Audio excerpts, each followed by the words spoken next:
Friends, আশা করি সবাই ভালো আছো। প্রথমেই বলে দিই, কালকের ভিডিও আজকে তোমাদের সাথে শেয়ার করছি। কাল ছিল সোমবার, আজকে আমি কোনো রান্নাবান্নার ভিডিও করতে পারিনি। আমি স্কুল থেকে এসে অনেকটা টাইম আমাদের যে মাসের শেষে রিপোর্ট নেয় সেই রিপোর্ট নিয়েই বসে গেছিলাম, তাই কোনো সেভাবে ভিডিও শেয়ার করতে পারিনি।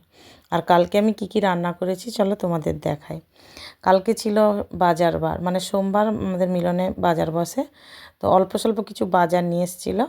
ওই মূলো, শিম, আলু, পেঁয়াজ আর বিস্কিট, তো এইগুলোই বাজার নিয়ে এসেছিলো। আর একটুখানি চুনো মাছ নিয়ে এসেছিলো। আমার বর তো চুনো মাছ খেতে ভালোবাসে, সে যদি দেখতে পায় অল্প হলেও নিয়ে আসবে। কখনো আবার বলে কম করে নিয়ে আসছি, তুমি বিরক্ত হবে, মাছ বাছতে হবে, হ্যানা ত্যানা। তো যাই হোক, যেটা খেতে ভালোবাসে, আমিও খেতে ভালোবাসি, মেয়েও খেতে ভালোবাসে। তো কী রান্না করছি বলো তো? পালং শাক দিয়ে, মুসুরির ডাল দিয়ে, আর একটুখানি মিষ্টি লাউ ছিল দিয়ে একটা ঘন করে ডাল করছি।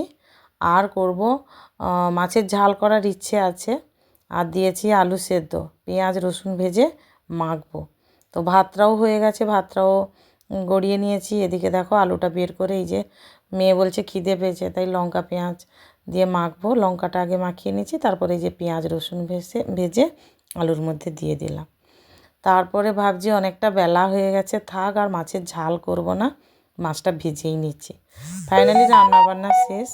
এই দেখো ধোঁয়া ওঠা গরম ভাত, রসুন পেঁয়াজ ভেজে আলু মেখেছি, আর এই যে ঘন করে ডাল করেছি।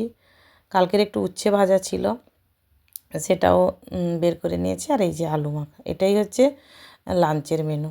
যদি তোমাদের ভালো লাগে অবশ্যই, আমার ভিডিও যদি তোমাদের ভালো লাগে অবশ্যই একটা লাইক কমেন্ট শেয়ার করো। আর যারা এখনও চ্যানেলটা সাবস্ক্রাইব করোনি, প্লিজ সাবস্ক্রাইব করে আমার পাশে থেকো। সবাই খুব ভালো থেকো, আর পরের ভিডিওতে তোমাদের সাথে দেখা হচ্ছে।